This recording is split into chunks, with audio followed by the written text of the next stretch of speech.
Hey traders, Jason here from Leavitt Brothers. Happy Tuesday.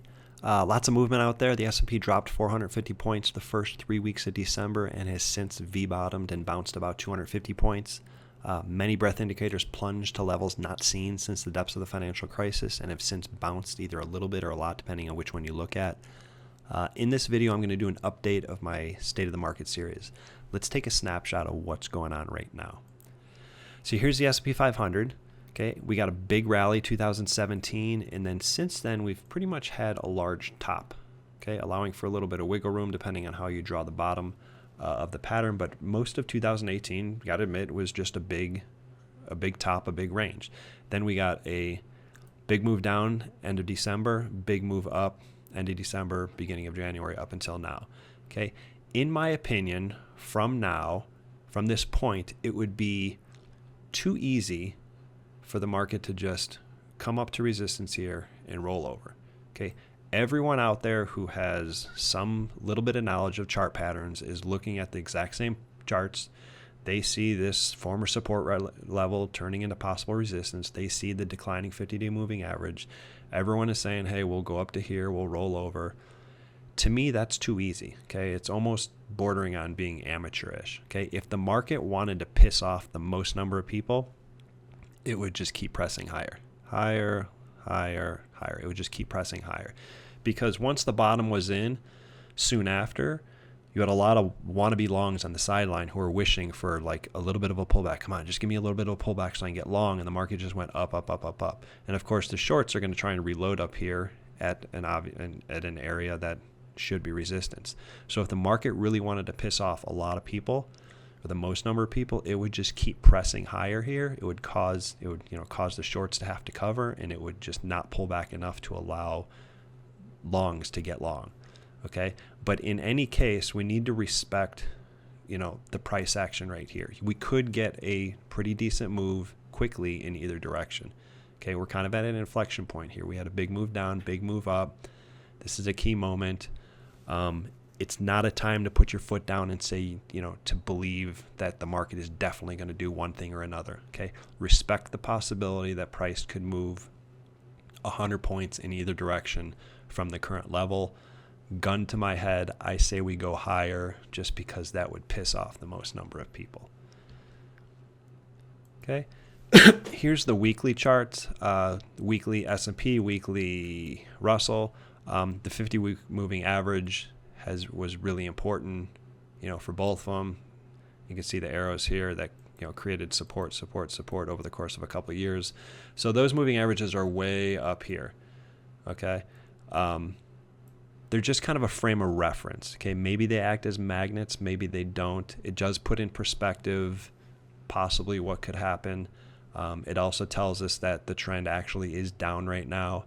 Okay, but there could be big bounces within a downtrend. Just puts things in perspective. These moving averages are really important, and right now we're putting in high, lower highs, lower lows before them. So I consider overall the trend to be down.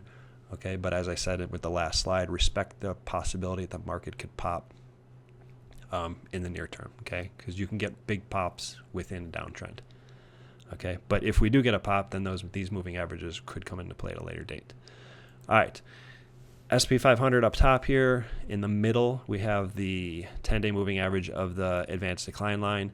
Okay, I've gone over this before. When the market trends up, let's say, for example, from spring into fall of last year, when the market trends up, you get pretty steady oscillating prints, mostly above zero with a few prints below zero. You just get some nice rolling action where advancers lead and then decliners lead and then advancers lead by even more and decliners lead and advancers lead by even more, and you get this rolling action. This is characteristic of a healthy market that is moving up. Advancers outnumber decliners by a pretty good margin most of the time. There are a few dips below zero, but that's generally a characteristic. This action is characteristic of a healthy market. What we got recently was we got a print that was among the lowest going back 10 years, and then we have a print that is among the highest going back 10 years. Okay, so this move here confirms this. Okay, if the market would have rallied and this would have come up to here and just gone like this, I'd say this thing's going to run out of steam. But the fact that the AD line moved up so much, That tells me there's confirmation there. From here, if we get a continued push up here, we're going to want to see the 10-day of the 80 line just kind of roll up and down like this. Okay, that's what we're going to want to see. Okay, it doesn't have to maintain a high level. It doesn't even have to stay above zero the whole time. We just need to get some nice rolling fluctuations above zero, maybe a little below zero, to confirm the upside price movement. If we get it, then price is going to probably continue to go up. If we don't get it, then price is going to roll over. Okay, it's simple math that you need to have more advancers than decliners over time. In a short period of time, in the near term, anything goes. The reason why anything goes is because you could have some big companies that pull the market in one direction or the other, but over time you need advancers to beat decliners in order for the market to sustain any type of move. Okay, down below is the cumulative 80 line. You can see we finally got above the 50. It's an important level. We need the cumulative 80 line to trend up. So from here, it can come back down below zero, but that's fine. But eventually it's going to have to come back down, maybe get caught by the 50. The 50 kind of rolls over like this, and then hopefully it can find some support there and move up. Okay, that's what I'll be looking for. Okay, I shouldn't say hopefully because I don't want to make it sound like I'm a bull and I'm rooting for this. I'm just saying in order for me to believe that an uptrend can, in order for me to believe that a bounce can morph into a full-blown uptrend, we need the 80 line to get above the 50, find support there, and trend up.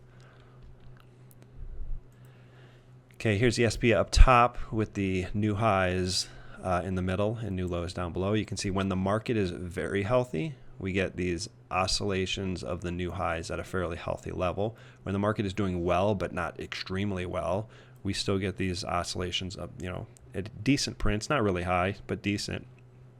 And then recently we've gotten very few new high prints, and right now they're pretty low.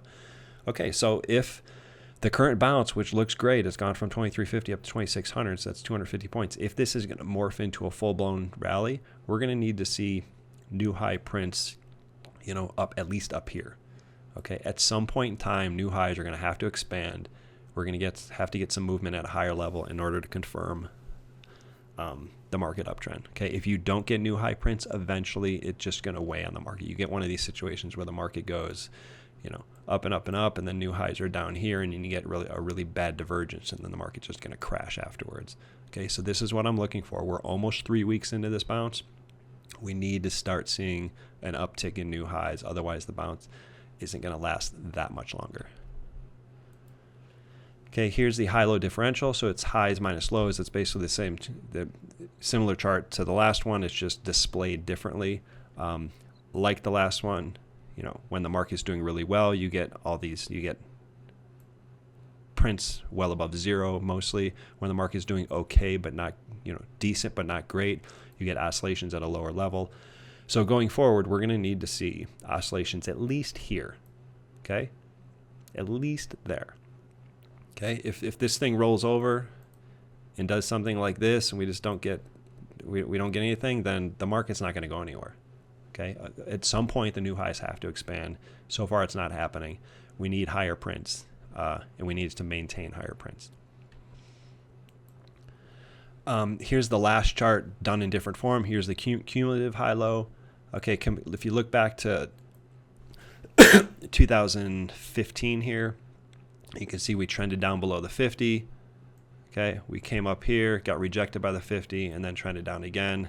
That rejection was coupled with this movement right here where we rallied up, but new highs didn't expand too very much, and then we got rejected, and the market rolled over, and we did a double bottom. So from here, if the market rallies and this moves up and then the 50 comes down, if we get rejected here and it rolls over, market's going to do the same thing. But if we can get above this, come down and find support, and then higher high, higher low, then it'll be in better shape. Okay, don't have a strong opinion here. Let the charts guide you. As of right now, this chart kind of serves as a warning. Hey, in the near term, we could pop again. We can go from 2,600 to 2,700. Heck, we can go to 2,800. Okay, the market's volatile enough that we could go 200 more points. But if this curve gets rejected by the 50 and rolls over and goes down, we're going to get a repeat of 2015. All right, percentage of stocks above their 20-day moving average. When the market's healthy, you get prints at a healthy level above 50%. It happened in 2000, at the end of 2017. middle of 2018 when we bounced off the spring lows, we got the same thing. Obviously, things have been much more chaotic since then. Okay, so going forward, if the market's going, if this rally is going to morph into a full-blown rally, or at least a gentle uptrend, we're going to need prints here. Okay, that's all we want. As long as this thing can hold up above 50% and just roll up and down, that'll support a rally. It'll at least support upside, and that's enough to backstop any type of hard selling pressure. Okay, might not get a full-blown rally, but at least we're probably not going to get a full-blown sell-off. Okay, but it's got to happen. Okay, it's got to maintain. It's got to stay above 50%. It can't drop below. It's got to do what it did last spring. Okay, it's got to hold up. It doesn't have to maintain a really high level. It just can't drop too low. Okay, similar concept with the 50-day moving average. Okay, same thing. We need to maintain a high-ish level. Okay, it can roll up and down. It could improve and then get worse. It's all fine. It doesn't have to maintain a really high level. That's asking too much. But it just can't drop below like 50. For some reason, 55% seems to be the magic number here. So going forward, we need prints up here. Okay, and we don't have any. We don't have any at all. It's down at like 30-something%. Okay, so we need improvement here, and then we need to maintain that. All right, let me see here.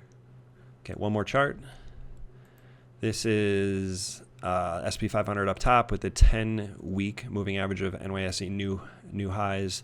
It's obviously going to be an issue if the market is going to put in a bottom and actually rally. Then we need improvement here. You can see 2015, 2016 where the market did this, and new highs did that. Here we're getting, we got this. We got a big bounce, but new highs barely bounced. They bounced, but they just didn't bounce that much. And then we get a big move down here and a big move down here. Now we're bouncing over here, but this hasn't even ticked up at all, not even a little bit. Okay, so if this thing keeps bouncing here, we need this to go like this. Otherwise, the market's going to run into some resistance up here. Could be a moving average, could be just an indicator that crosses down, but it's gotta, we need improvement here. All right, so overall, if I were to sum everything up here, I'd say overall the market plunged and then it did a V bottom, and now the indexes are back at previous price levels, and they're declining 50-day moving averages. If the market wanted to piss off the most number of people, it would just keep pressing higher. Okay, wannabe longs would not have a chance to get in, and the shorts, would get squeezed again. But no matter what happens, whether we do press higher, go up a little bit lower, or go lower from here, the market's breadth needs to continue improving if the bulls are going to ultimately win. Okay, the 80 lines need to hold up, new heights need to expand, the number of stocks trading above their 20 and 50-day moving averages need to hold up and improve. Otherwise, this will just be a bounce within a newly formed downtrend. Okay, as a reference point, the following was posted on Twitter by OddStats. It shows the drops and bounces during the dot-com bubble crash and the financial crisis. Okay, notice the bounces.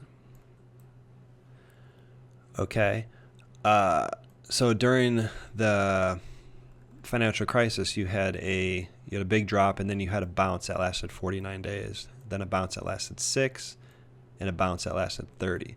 During the dot-com bubble time, you had a bounce that lasted 97 days, one that was 32, one that was 72, one was 22. And these are trading days, I'm assuming, not calendar days. So what you notice here is that even during a big move down, you get pretty long bounces. Okay, other than this one that lasted 6 days, most of these are 49 days. That's 10 weeks. 97 days, that's a long time. 72 days, 22 days, even 22 days is a month. Like our current bounce is not even 15 days. I think it's 14 days as of today. Maybe it's 15, I don't know. But it just kind of puts in perspective that even in horrible downtrends, you get bounces that last many weeks and even a couple of months. So before you think that, hey, we just moved up to resistance, we got to roll over and immediately give everything back, it doesn't have to give everything back that fast, because a lot of bounces actually last a pretty long time within a bad downtrend.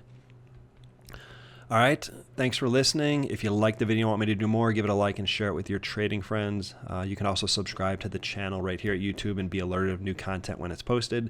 Come check us out at Leavitt Brothers, where we provide market analysis and trading ideas to individual and institutional investors and traders. Again, thanks for listening, and I'll see you next time.